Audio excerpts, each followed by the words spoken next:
இந்த நாமக்கல் மக்களுடைய நீண்ட நாள் கோரிக்கையாக இருந்தது. இந்த 20 ஆண்டு கால கோரிக்கையை நடைபெற்றுக் கொண்டிருக்கக்கூடிய திராவிட மாடல் ஆட்சியில் முதலமைச்சர் அவர்களிடத்திலும் துணை முதலமைச்சர் அவர்களிடத்திலும் அனுமதியை பெற்று நமக்கு நிறைவேற்றி கொடுத்து இன்றைக்கு தன்னுடைய திருக்கரங்களால் திறந்து வைத்திருக்கக்கூடிய மாண்புமிகு நெடுஞ்சாலைத்துறை அமைச்சர் அவர்களுக்கு உங்கள் அத்தனை பேர் சார்பாக என்னுடைய இருகரம் கூப்பி என்னுடைய நன்றியையும் வணக்கத்தையும் நான் தெரிவித்துக் கொள்கிறேன். நாமக்கல் துறையூர் சாலை இது கடுமையான போக்குவரத்து நெரிசல் இருந்தது. இந்த சாலையும் இன்றைய தினம் அகலப்படுத்தப்பட்டு அங்கு போக்குவரத்தை எளிதாக்கப்பட்டிருக்கிறது.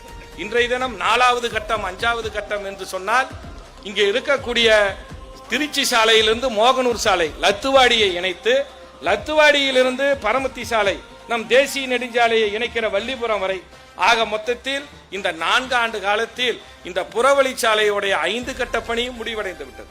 முதலப்பட்டியில் ஆரம்பித்த சாலை புதிய பேருந்து நிலையம் வரைக்கும் ஒரு கட்டம் முடிந்தது, மக்கள் பயன்பாட்டுக்கு இருக்கிறது. அங்கிருந்து இப்பொழுது அமைச்சர் தன்னுடைய திருக்கரங்களால் திறந்து வைத்திருக்கிறார். சேந்தமங்கலம் வேட்டாம்பாடி வரை ஒரு கட்டம், அதுவும் நிறைவு பெற்றது. இடையில் ஒரு ரயில்வே மேம்பாலம் 60 கோடி ரூபாய் செலவில் நடைபெற்றுக் கொண்டிருக்கிறது. இங்கிருந்து வேட்டாம்பாடியிலிருந்து திருச்சி சாலை வரைக்கும் வசந்தபுரம் வரைக்கும் அதுவும் நிறைவு பெற்று இன்றைய தினம் அந்த பணியும் முடிந்து விட்டது. ஆக அமைச்சர் அவர்கள் நமக்கு இந்த அளித்திருக்கக்கூடிய இத்தனை வசதிகளும் இந்த சாலைகளை நாம் முறையாக பயன்படுத்த வேண்டும். குறிப்பாக சொல்ல வேண்டும் என்றால் 4வது கட்டம் 5வது கட்டம் என்பது மோகனூர் ரத்துவாடியையும் பரமத்தி சாலையும் இணைப்பது.